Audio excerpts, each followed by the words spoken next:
ఎంతమంది నశించిపోతున్న ఆత్మల కొరకు ప్రార్థన చేస్తారు, అంగలారుస్తారు.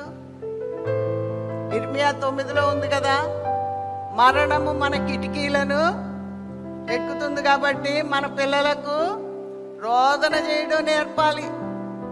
ఆమేన్, హల్లెలూయా. అంగలార్చాలి.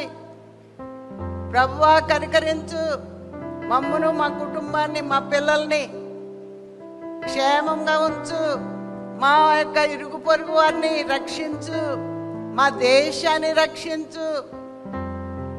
ఎలాగ ఏడవాలండి? ప్రసవ వేదన పడుతున్నట్టు ఏడవాలి. ఎవరన్నా ఆపగలరా ప్రసవ వేదన పడేవాళ్ళని? ఆ బిడ్డ వచ్చే వరకు నొప్పులు భరించాల్సిందే. ఆమేన్. ఆత్మలు కనే వరకు మనం ప్రార్థిస్తూ ఉండాల్సిందే. ఆమేన్, హల్లెలూయా.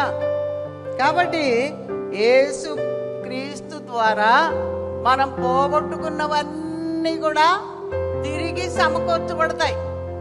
హల్లెలూయా, హల్లెలూయా.